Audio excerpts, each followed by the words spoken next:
ಬೆಳಗ್ಗೆಯಿಂದ ವಾಟ್ಸಪ್ಪಲ್ಲೆಲ್ಲ ದ್ವಾರಕೀಶ್ ಅವರ ಬೇರೆ ಬೇರೆ ಚಿತ್ರಗಳ ತುಣುಕುಗಳೆಲ್ಲ ಓಡಾಡ್ತಿದೆ. ಗುರು ಶಿಷ್ಯರದು ಒಂದು ಸನ್ನಿವೇಶ ಬೆಳಗ್ಗೆ ನನಗೆ ಬಂತು. ಅಲ್ಲಿ ಶಿವರಾಮಣ್ಣ ದ್ವಾರಕೀಶ್ ಅವರು ಆ ಗುರುಗೆ ಸೇವೆ ಮಾಡ್ತೀನಿ ಅಂತ ಒಣಕೆ ಇಟ್ಕೊಂಡು ಆ ಗುರು ಕಾಲನ್ನ ಪೀಸ್ ಮಾಡಿಬಿಡ್ತಾರೆ. ಎಂತೆಂಥ ದೃಶ್ಯಗಳನ್ನ ಒಬ್ಬ ನಟನಾಗಿ ದ್ವಾರಕೀಶ್ ಅವರು ನಮಗೆ ಕೊಟ್ಟಿದ್ದಾರೆ. ಒಂದು ಕಡೆ ಮರೆಯಲಾಗದಂಥ ದೃಶ್ಯಗಳು. ಡೈರೆಕ್ಟರ್ ಆಗಿ ನೀವು ಬರೆದ ಕಾದಂಬರಿಯಿಂದ ಫಿಲ್ಮ್ ಫಸ್ಟ್ ಡೈರೆಕ್ಷನ್ ಮಾಡ್ತಾರೆ ಅವರು. ಅದರಲ್ಲಿ ಆ ಕಾಲದಲ್ಲಿ ಈ ಥರ ಕೆಳಗೆ ನೋಡುವಂಥ ಕ್ಯಾಮ್ರಾ ಬರ್ತಾಯಿತ್ತು. ಆ ಕ್ಯಾಮ್ರಾ ಒಂದು 25-50 ಕ್ಯಾಮ್ರಾ ಇಟ್ಟು ಒಂದು ಶಾರ್ಟ್ ಇಟ್ಟಿದ್ರು.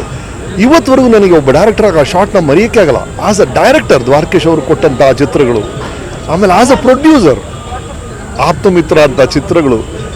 ಹಾಗಾಗಿ ಒಬ್ಬ ನಟನಾಗಿ, ನಿರ್ಮಾಪಕರಾಗಿ, ನಿರ್ದೇಶಕರಾಗಿ ಅವರ ಛಾಪನ್ನು ಚಿತ್ರರಂಗದಲ್ಲಿ ಅದ್ಭುತವಾದಂಥ ಒಂದು ಸಾಧನೆಯನ್ನು ಮಾಡಿದವರು ದ್ವಾರಕೀಶ್ ಅವರು. ಎಲ್ಲದಕ್ಕಿಂತ ಈಗ ಅವ್ರನ್ನ ಅಲ್ಲಿ ನೋಡಿದಾಗ ಆಪ್ತಮಿತ್ರ ಅಲ್ಲಿ ಅವರು ಎಷ್ಟು ಜಾಲಿಯಾಗಿ ಎಲ್ಲರ ಜೊತೆ ಓಡಾಡೋರು, ಎಷ್ಟು ಹ್ಯಾಪಿಯಾಗಿ ಅವರ ಏನೇ ಸಮಸ್ಯೆಗಳು ಏನೇ ಇದ್ದರೂ ಯಾವಾಗಲೂ ಖುಷಿಯಾಗಿರೋಕ್ಕೆ ಟ್ರೈ ಮಾಡೋರು ಅವರು. ಅದು ನನಗೆ ಭಾಳ ಇಷ್ಟ ಆಗ್ತಿತ್ತು.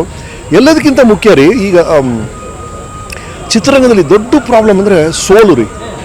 ಎಲ್ರಿಗೂ ಸೋಲನ್ನು ತಡ್ಕೊಳ್ಳೋಕ್ಕೆ ಆಗಲ್ಲ. ಸೋಲ್ತೀವಿ ಅನ್ನೋ ಒಂದೇ ಕಾರಕ್ಕೆ ಎಷ್ಟೊಂದು ಜನ ಪ್ರಯತ್ನನೇ ಮಾಡೋದಿಲ್ಲ. ಎಲ್ಲಿ ಸೋತ್ಬಿಡ್ತೀವಿ ಅಂತ ಪ್ರಯತ್ನನೇ ಮಾಡಲ್ಲ ಜನ. ಆದರೆ ಅವ್ರು ನೋಡಿ ಒಂದು ಸೋಲು 18 ವರ್ಷ ಸೋಲಿನ ನಂತರ ಒಂದು ಆಪ್ತಮಿತ್ರ ಕೊಡ್ತಾರೆ. 18 ವರ್ಷಗಳ ಸೋಲು ನಂತರ ಒಂದು ಆಪ್ತಮಿತ್ರ ಸಿಗುತ್ತೆ. ಅದು ಅಂದರೆ ಸೋಲಿಗೆ ಎದುರ್ಕೊಂಡು ಓಡೋದಲ್ಲ. ಅದು ದ್ವಾರಕೀಶ್ ನನಗೆ ಭಾಳ ಇಷ್ಟ ಆಗೋ ಒಂದು ವಿಷಯ. ಅದು ಐ ಥಿಂಕ್ ದ್ವಾರಕೀಶ್ ಅವರ ಜೀವನದ ಸಂದೇಶ ಅದು ಅನಿಸುತ್ತೆ. ಓಂ ಶಾಂತಿ.